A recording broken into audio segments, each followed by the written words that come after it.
겨우 유튜브로만 어디 방송했는데 그것도 새로운 장소다 보니까 반대로 촬영을 했네. 다행히 음성은 이제 들어가서 다행인데. 이제 그래서 86편은 제가 다시 편집을 해갖고 다시 올려야겠어요. 이제 거의 짐을 많이 이제 풀어놓은 상태인데, 이 시편 87편은 이 표제를 보시면요, 이제 고라의 자손에 대한 이야기가 나옵니다. 고라의 자손. 이 고라 자손 시들이 대부분 히스기야 시대 때 쓰여진 게 많아요. 그 고라 자손들이 본문에서 문지기로 있는 것이 조사오니 그 몇 편이었죠? 84편이었죠. 84편. 근데 여기서도 문지기라는 얘기가 나와요. 그죠? 그리고 그분들을 더 사랑한다는 거예요. 자기 직분에도 굉장한 애정이 있었던 거예요. 직분에 대해서. 그래서 여러분 직분을 갖고 막 함부로 얘기하는 경우 있잖아요. 아, 나 이 직분 안 맡을 거야. 근데 큰일 납니다. 큰일 나요. 하나님이 맡겨준 거예요. 하나님이. 그게 문직이라도 그렇게 이 사람들은 영광스럽게 생각하고 그리고 그거를 굉장히 귀하게 여겼다는 거예요. 그래서 이제 근데 여기 시편 87편을 보면은 구약 성경에 나타났던 구약 성경은 대부분 뭘로 얘기를 합니까? 혈통적 이스라엘을 얘기하잖아요. 근데 여기 시편 87편 같은 경우는 만민 구원 사상, 즉 신약적 이 성격이 굉장히 강합니다. 그리고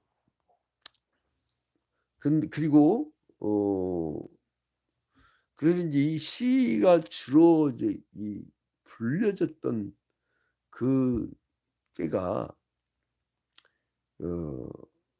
언제냐면 좀 우리가 추정 정확한 날짜를 알 수는 없어요. 근데 이제 추정인데 이 사람들이 만민구원 사상으로 그러니까 시야가 굉장히 넓어진 상태. 이때를 봐서 바벨론 포로로 끌려갔다가 돌아올 때가 아닌가.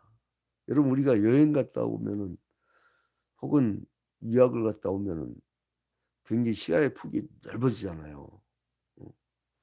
그 농촌 시골 마을에서 그 밭 한마지기 놓고 계속 농사를 지었던 사람들보다 이렇게 외부로 나와서 견물을 막 넓히고 그랬던 사람들이 시야가 좀 넓듯이 그래서 이제 그 어떤 한 분야에만 쭉 있었던 사람보다는 그 정치, 경제, 문화, 사회 막 전체적인 이해를 하고 있는 그 시야가 넓은 사람들이 국가적인 리더가 돼야 되잖아요. 그것처럼 이제 바벨론 포로기 이후에 이게 많이 불려졌을 것이다. 그러니까 이제 바벨론에서 돌아온 하나님 백성들이 막 다시 회집되고 성전이 재건되고 제사가 원래 모습으로 회복되고 막 그러던 모습이 또 이제 나타나요, 이게. 그죠? 자, 1절에 보니까 그의 터전이 성산에 있으며 그 하나님의 이 터전이 이 높고 성스럽고 굉장히 귀한 곳에 있었다는 거예요. 그러니까 하나님께서 사랑하는 시온. 그 2절에 여호와께서 야곱의 모든 거처보다 시온의 문들을 사랑하시는도다. 그 하나님의 기지가 세워진 그 성산. 그러니까 성전을 얘기했죠. 성전. 그러니까 이제 구약 시대 때는 이 성산을 주로 시온산이라고 말을 많이 했죠. 시온산. 그죠? 그래서 이제 이 영적으로 보면은 이 하나님 나라의 교회는 이 하나님 자신이 주권적 통치가 이루어지는 거룩한 곳에 세워졌다는 거예요. 그러니까 교회 초석이 있는데 그 초석은 뭐냐면 그 바로 성전은 구약시대 때는 성전은 건물을 의미하고 신약시대 때는 성전이 영적인 거잖아요. 그러니까 이 성전은 이 성산 예수제인데 그 교회 초석이 바로 그 하나님. 구약시대 때는 그냥 삼일째 하나님 전체를 얘기하고 신약시대는 예수 그리스도. 그분이 바로 초석이란 거예요. 그러니까 교회는 그 누구의 것도 아니야. 그죠? 사람 건 특히 아니고 하나님의 것. 하나님이 세우시고 하나님이 유지하시고 하나님이 보존하십니다. 하나님. 그래서 저는 일찌감치 그 나의 자아를 내려놨어요. 목회를 시작하면서. 왜냐하면 인간 예측을 할 수 없어. 제가 원래는 그 22년 전에 그 하남 IMC를 우리가 안창도 사무총장하고 안창 집사님이죠. 같이 멋있게 하남 IMC를 세워가지고 우리가 좀 이렇게 보편적 교회로 굉장히 젊은 세대를 많이 그 양육하는 그런 시스템으로 이제 구상을 했었어요. 그래서 이제 그 기독교 고전 읽기반부터 해갖고 별의별 다 해갖고 처음에 시작할 때는 그 회원이 총회원이 한 200여 명 이렇게 시작해서 크게 좀 딱 시작을 했어요. 교회를 이제 그런 시스템으로 만들었죠. 여러분 다 기억하실 거예요. 그래서 저희 교회에서만 해도 하남 IMC 회원이 40여 명이었고 청년부가 막 급부흥하기 시작했죠. 축구팀도 만들고 볼링팀도 만들고 막 이런 식으로. 근데 지내고 나니까요. 우리 교회 이 연령대 비율이 이제 중년 이상이에요. 제가 어제는 청년부 아이하고 통화를 하면서 왜 이렇게 요즘 안 나오냐 얘기를 쭉 하다 보니까 이게 교회가 이게 노땅들이 중심돼서 움직이는 거라. 이게 한참 붕대는 교회들은 장로 임직식 할 때 보통 나이가 40대. 이제 헌법에 보면 35세 이상 된 자로서 5년간 흠없이 그러니까 주일성수를 한 번도 거르지 않고 35세 이상. 근데 이게 한번 늙은 사람이 딱 이 장로돼 버리면 뒤가 대기조가 점점 고령화돼요. 그래서 빨리빨리 장사부터 받아줘요. 빨리빨리. 그래서 이제 장로서 좀 받으세요. 그러면 아멘 하고 딱 받았다지. 나는 아닙니다. 그 앞에 막 똥차가 계속 안 받고 있으면은 장로서 받고 뒤에 젊은 세대가 이제 그거 다 그렇게 고려하는 교회가 쭉 쳐져요. 그래서 이제 제가 하나 YMCA를 다시 유치해 와서 교회에서 이제 힘있게 이제 다시 한번 마지막 목회 11년 남은 근데 11년 목회를 마지막 제가 청년 사역 전문가였거든요. 부교육자 때. 그래서 이제 그걸 다시 한번 살리려고 합니다. 그러니까 이게 보니까 내가 구상했던 꿈이 아니야. 교회가. 근데 이게 보니까요. 저들은 또 이 교회가 아니면 신앙생활 못해. 특히 빈민목회지는 특히나 그래요. 그들이 왜 못 떠나냐면요. 그들에게는 정말 고향이에요. 모르겠어요. 살만한 사람들은 모르겠는데 정말 없는 사람들한테는요. 목회자가요. 부모님이에요. 그리고 그러니까 사람이 많고 적고가 중요한 게 아니고 그 사람. 그러니까 하나님이 내가 계획한 거하고 하나님이 이끄신 목회하고 달라. 그러니까 내가 꾸는 꿈하고 하나님이 꾸는 꿈하고 달라. 그러니까 하나님이 원하시는 대로 저는 숙명적으로 따라가기 작정한 거예요. 근데 한국교회 미래 세대가 너무나 암담하니까 지금 뭐 각 교회마다 미래 세대가 너무 줄어드니까 이 긴장을 해갖고 제가 바짝 미래 세대에 대한 비전을 다시 갖게 된 것뿐이지, 이제 이게 보니까 내가 하고자 하는 게 아니야. 내가 우리 한 사람 그러더라고요.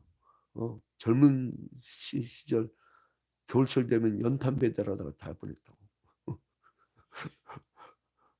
그 제가 이 비닐하우스 쳐놓고 컨테이너 박스 집들마다 이 연탄 배달 겨울마다 이렇게 할 거라는 상상을 못했어요. 내 친구들이 보면 어디 가서 이 신도시에 막 그런 데서 목회하는 줄 알아요, 다들. 저는 비밀목회입니다. 비밀목회. 근데 아무튼 그러니까 하나님의 저는 하나님이 세워가십니다. 하나님께서 야곱의 모든 것보다 시온의 분들을 사랑하신대요. 야, 봐봐요. 문까지 사랑해. 예? 여호와께서 야곱의 모든 것보다 시온의 분들을 사랑하시는도다. 그러니까 그 하나님이 이 세계를 지극히 사랑하시고 세상을 이처럼 사랑하사 관심과 애정을 갖고 보시는 거예요. 그래서 이제 4절을 보니까 나는 라합과 바벨론이 나를 아는 자 중에 말하리라. 보라, 블레셋과 두로와 구스려 이것들도 거기서 났다 하리로다. 바벨론이 이방이잖아요. 라합도 이방 여인이고 그 블레셋, 두로 다 이방이잖아요. 구스 뭐 이방 땅이. 내가 지금 칠판이 아직 설치 안 돼서 가지고 못 그리고 있는데, 근데 아무튼 여기서 보면은 하나님의 성을 영광스럽다고 하면서도 대적들은 하나님의 거룩한 성을 이제 멸시했다라고 쭉 이제 나오면서 그리고 이 거룩한 성을 멸시할 뿐만 아니라 천하고 추악한 것으로 막 간주해버려요. 근데도 이 시인은 하나님의 저는 영광스럽다. 예수 그리스도는 십자가에 달려 죽으시고 비참하게 죽었지만 그분은 우리에게는 큰 자랑이 되는 것처럼 우리가 십자가를 자랑하잖아요. 우리가 십자가를. 그러니까 이 승리한 교회, 그리고 그 하나님이 세우신 교회, 하나님이 이끌어가시는 교회, 거기서 영광과 찬양을 돌려드리는 거예요. 결론을 맺겠습니다. 시온은요, 구약적 의미로는 하나님의 통치가 실현되는 성읍이에요. 하나님의 그 임재가 있는 곳이에요. 그래서 하나님이 그분의 기지를 시온에 세우셨다는 거예요. 신약적 표현으로는 예수 그리스도의 몸된 교회. 그래서 하나님 거기서 통치를 하시는 거예요. 그러니까 교회란 것은 하나님이 통치하는 통로입니다. 이 시편 기자가 시온을 하나님의 사랑이 느껴지는 그런 것으로 얘기하고 친히 세우셨다라고. 그래서 거기서 우리가 마음껏 뛰면서 마음껏 거기서 영광을 돌리자라고 축구합니다. 7절 보니까 노래하는 자와 뛰어노는 자들이 말하기를 나의 모든 근원이 내게 있다 하리로다. 노래하고 뛰어는데요. 얼마나 기쁘냐. 여러분 예배할 때 참 행복하지 않아요? 제가 안식년이라 근데 참 안식년인데도 곤란한 게 그 예장 합동은 그 타교단 목사를 강단 교류를 금지시키고 희한해. 너무 폐쇄적이야. 그 개혁주의는 폐쇄주의가 아니거든요. 그리고 또 아마 세계적으로 좀 보기 드문 현상인데 여자 목사 제도를 안 뒀어. 그래서 어디 보면 여자 목사가 뭘 하는 거를 뭐 촬영을 해서 이렇게 외부로. 근데 보니까 딴 교들 보면 또 여자 목사 출장에서 간직 집회는 또 잘만 하더만. 근데 그거 굉장히 조심스러운 거예요. 이게. 앞으로 또 임원도 해야 되고 그런 사람들은 그게 참 이게 그러니까 안식년 때 좀 이렇게 마음껏 푹 쉬면서 이렇게 탁 이제 그 여러 교단 사람들 이렇게 맡기고 싶어도 이게 좀 다들 목회하고 있는데 그 딴 사람 모셔다가 할 수도 없고. 근데 아무튼 그렇게 이제 푹 이렇게 뭐랄까 한번 제가 설교를 안 하면서 안식년 때 한번 이렇게 예배 참여해 보니까요. 야, 교인들은 참 좋겠더라고. 그렇게 편할 수가 없어요. 그렇게 편할 수. 막 그냥 내 찬양을 그렇게 막 세게 부른 적 없어요. 너무 그렇게 좋은 거야. 너무나 좋고 막 마음 편하고 하나님 품에 안긴 것 같고. 그러니까 여러분 얼마나 여러분 행복하겠어요. 평신도들은. 어? 나 그 맛을 몰랐지. 어? 설교 안 하는 게 이렇게 행복하고 이렇게 예배가 막 역동적일 수가 없어요. 막 아멘이 터져 나오고 막 은혜를 받고. 자, 그래서 이제 이 온전히 도래할 하나님의 나라, 이것은 찬양과 감사가 끊어지지 않는다는 거예요. 여러분, 모이는 교회, 흩어지는 교회, 에클레시아가 그 개념이잖아요. 그리스 폴리스 도시 국가들마다 흩어져 있으니까 원로원에 1년에 한 번씩 모여요. 모여서 합의를 해. 그래서 합의된 걸 갖고 폴리스별로 흩어져서 적용을 해. 그래서 모였다, 흩어졌다. 모였다, 흩어졌다. 이걸 에클레시아라고 해요. 에클레시아. 고인의 헬라어로. 그 모였다, 흩어졌다. 모였다, 흩어졌다. 에클레시아. 그게 이제 신약 시대의 교회예요. 교회. 교회가 적용을 했는데, 그건 뭐냐면 우리가 모여서 신나게